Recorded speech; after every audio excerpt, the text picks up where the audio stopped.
আসসালামু আলাইকুম বন্ধুরা, জাতীয় বিশ্ববিদ্যালয়ের প্রথম মেরিট লিস্টের কার্যক্রম ইতিমধ্যে চলমান রয়েছে। তোমরা অনেকেই কনফিউজ যে এই মুহূর্তে কি করা উচিত বা পরবর্তী স্টেপে কি করতে হবে বা এখন কোন সিদ্ধান্তটা নিলে তোমার জন্য উপকারী হবে। পাশাপাশি প্রক্রিয়াটা নিয়ে অনেকে কনফিউজ, তাই আজকের ভিডিওতে এই নিয়ে বিস্তারিত আলোচনা করব। কখন কি করতে হবে সব কিছু বুঝিয়ে দিব, যাতে করে তুমি একটি সঠিক সিদ্ধান্ত নিতে পারো। এবং আজকের এই ভিডিওর মাধ্যমে তোমরা বেশ তথ্য পেয়ে যাবে এবং এই তথ্যগুলোর মাধ্যমে হয়তো তোমার সিদ্ধান্ত অর্থাৎ ভালো একটা সিদ্ধান্তে পরিণত হতে পারে। তাই ভিডিওটি শুরু থেকে শেষ পর্যন্ত দেখা জরুরি। বন্ধুরা, এই মুহূর্তে প্রথম মেরিটে যারা চান্স পেয়েছে, একটি কলেজ পেয়েছে, একটি সাবজেক্ট পেয়েছে, তাদের ভর্তি কার্যক্রম চলছে, অর্থাৎ কার্যক্রমটা চলছে। এই সময়ের মধ্যে ইতিমধ্যে তোমরা জানো যে ফর্ম পূরণের সময়টা শেষ হয়ে গেছে এবং কাগজপত্র জমা দেওয়ার টাইমও কমপ্লিট হয়ে গেছে। এখন যারা ভর্তি হয়েছে এবং কাগজপত্র কলেজে গিয়ে জমা দিয়েছো বা প্রক্রিয়াটা কমপ্লিট করেছো, আগামী 2-1 দিনের মধ্যেই কলেজ তাদের নিশ্চয়নটা কমপ্লিট করে ফেলবে। তোমরা লগ ইন করেই দেখতে পাবে যে তোমাদেরটা নিশ্চয়ন করা হয়েছে আগামী 2-1 দিনের মধ্যে। তাই এখনও পর্যন্ত যারা ভর্তি হয়েছো, কাগজপত্র জমা দিয়েছো কিন্তু নিশ্চয়নের কোনো নোটিফিকেশন পাওনি বা নিশ্চয়ন হয়েছে এমনটা দেখতে পাওনি, তারা অবশ্যই আগামী 2-1 দিনের মধ্যেই তোমরা নিশ্চয়নটা দেখতে পাবে। এই নিয়ে টেনশন করার কারণ নেই। এখন এখানে বেশ কিছু সিচুয়েশন রয়েছে। অনেকে মাইগ্রেশন করেছো বা মাইগ্রেশন অন করেছো, তাদের রেজাল্ট কিন্তু পরবর্তী দ্বিতীয় মেরিটের সাথে প্রকাশিত হবে। অনেকেই এখন একটি প্রশ্ন করতে পারো যে ভাইয়া, আমার একটি কলেজে চান্স হয়েছে, একটি সাবজেক্ট আমি পেয়েছি, এখন আমি কি অন্য কলেজে ট্রান্সফার হতে পারবো? হ্যাঁ, তুমি হতে পারবে, তবে এখন না। ভর্তি হওয়ার পর 1 বছর ওই কলেজে কমপ্লিট করার পর সঠিকভাবে যদি কমপ্লিট করতে পারো, সাকসেসফুলি কমপ্লিট করতে পারো, তাহলে আগামী বছর অর্থাৎ পরের 1 বছর কমপ্লিট করার পর দ্বিতীয় বছর শর্ত সাপেক্ষে তুমি অন্য কলেজে ট্রান্সফার হতে পারবে। ট্রান্সফার নিয়ে কিন্তু আমার চ্যানেলে ভিডিও রয়েছে, চাইলে দেখে নিতে পারো। কিন্তু এই মুহূর্তে তুমি কলেজ ট্রান্সফার হতে পারবে না। প্রশ্ন আসতে পারে, ভাইয়া যদি আমার সাবজেক্ট এবং কলেজ পছন্দ না হয় তাহলে আমি কি করতে পারি? সেক্ষেত্রে তুমি এখন ভর্তি না হয়ে তুমি সরাসরি রিলিজ স্লিপে আবেদন করতে পারবে। প্রশ্ন করতে পারো যে ভাইয়া, আমি তো চান্স পেয়েছি, আমি কি দ্বিতীয় মেরিটে আবেদন করতে পারবো? না, দ্বিতীয় মেরিট তাদের জন্যই প্রযোজ্য যারা প্রথম মেরিটে চান্স পাইনি। আশা করি বুঝতে পেরেছি। এখন অনেকেই প্রশ্ন করতে পারো যে ভাইয়া, আমি তো চান্সই পাইনি, তাহলে কি করতে হবে? সেক্ষেত্রে তুমি দ্বিতীয় মেরিটের জন্য অপেক্ষা করবে। তার মানে এখন এই মুহূর্তে তুমি যদি ভর্তি হয়ে থাকো তাহলে ওয়েট করবে নিশ্চয়নের জন্য, এবং আগামী 2 তারিখ থেকে ক্লাস শুরু হওয়ার কথা।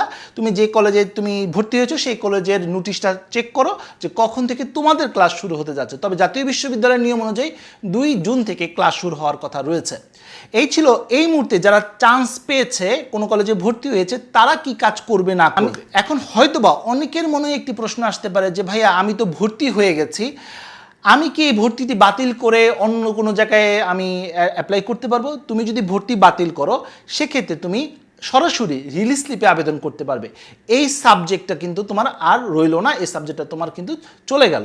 আশা করি এতটুকু ক্লিয়ার। এবার আসি দ্বিতীয় ধাপ, অর্থাৎ প্রথম মেরিটের পরে আসবে দ্বিতীয় মেধা তালিকা। প্রশ্ন আসতে পারে, ভাইয়া দ্বিতীয় মেধা তালিকা কবে নাগাদ প্রকাশিত হতে পারে? জাতীয় বিশ্ববিদ্যালয়ের নিয়ম অনুযায়ী প্রথম মেধা তালিকার কার্যক্রম কমপ্লিট হওয়ার পর দ্বিতীয় মেধা তালিকা শুরু হয় এবং এর আগে একটা নোটিশও প্রকাশিত হয়। 25 তারিখ পর্যন্ত এই কার্যক্রম চলবে। আমরা আশা করছি এর মাঝখানেই হয়তো বা একটি নোটিফিকেশন বা নোটিশ এসে পড়বে। অনেকেই প্রশ্ন করতে পারো, ভাইয়া দ্বিতীয় মেধা তালিকার ব্যাপারে আমার করণীয় কি? যদি তুমি প্রথম মেধা তালিকার চান্স না পেয়ে থাকো, দ্বিতীয় মেধা তালিকায় তোমার যদি চান্স হয় তাহলে তুমি চাইলে ভর্তি হয়ে যেতে পারো। সাবজেক্ট এবং কলেজ যদি তোমার পছন্দ হয়ে থাকে, আর যদি তোমার সাবজেক্ট এবং কলেজ পছন্দ না হয়ে থাকে সেক্ষেত্রে তুমি রিলিজ স্লিপে আবেদন করতে পারবে। অনেকে এখানে একটি প্রশ্ন করে যে ভাইয়া দ্বিতীয় মেধা তালিকা কি নতুন করে আবেদন করতে হবে? না, নতুন করে আবেদন করতে হবে না। তুমি যেখানে আবেদন করেছো সেটাই অটোমেটিকভাবেই এটা দ্বিতীয় মেধা তালিকা প্রকাশ হবে। প্রশ্ন আসতে পারে যে ভাইয়া, আমার দ্বিতীয় মেধা তালিকার চান্সের সম্ভাবনা কতটুকু? এটা গত ভিডিওতে আলোচনা করেছিলাম। ব্রিফলি বলি বন্ধুরা, তুমি যে কলেজে আবেদন করেছো সেই কলেজটা কেমন কলেজ, আসন সংখ্যা কত, কতজন শিক্ষার্থী আবেদন করেছিল, কতজন শিক্ষার্থী ভর্তি হয়েছে, কতজন শিক্ষার্থী ভর্তি হয়নি, এই সব কিছুর উপর নির্ভর করছে দ্বিতীয় মেধা তালিকায় তোমার সুযোগ কতটুকু রয়েছে। তাই এটা বলা খুবই কঠিন যে তোমার সম্ভাবনা কতটুকু রয়েছে। তবে সরকারি কলেজ যদি হয়ে থাকে এবং সেটা যদি জেলাভিত্তিক সরকারি কলেজ হয় সেক্ষেত্রে তোমার সম্ভাবনা দ্বিতীয় মেধা তালিকায় কম।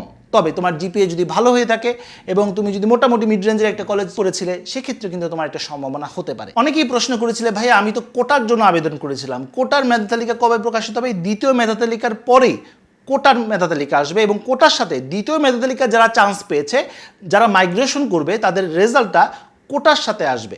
এখন প্রশ্ন আসতে পারে যে ভাই আমি তো কোটাতে আবেদন করেছি, ফার্স্ট মেরিটে আমার চান্স হয়নি, সেক্ষেত্রে দ্বিতীয় মেধা তালিকার সম্ভাবনা আছে?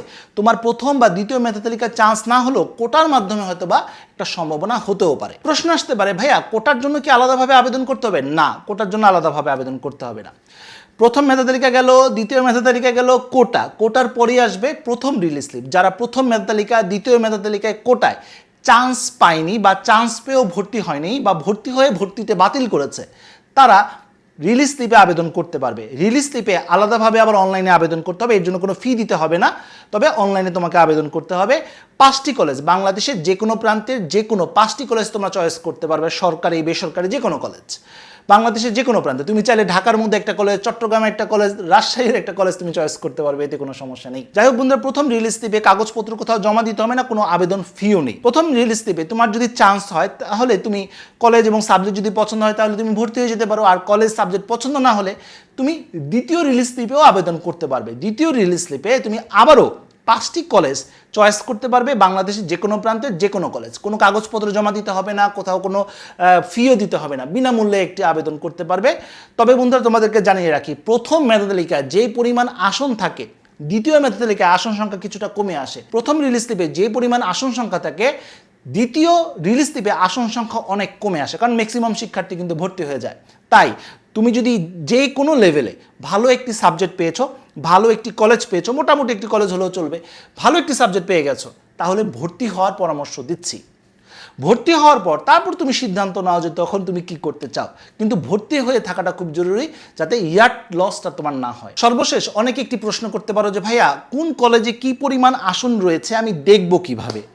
বন্ধুরা, এটা এখন তুমি দেখতে পাবে না, যখন তুমি রিলিজ স্লিপে আবেদন করতে যাবে, সেটা প্রথম মেরিট হোক, প্রথম রিলিজ স্লিপ হোক আর দ্বিতীয় রিলিজ স্লিপ হোক, সেখানে তুমি দেখতে পাবে কোন কলেজে কি পরিমাণ আসন রয়েছে, কোন সাবজেক্টে কি পরিমাণ আসন রয়েছে, সবই তুমি দেখতে পাবে।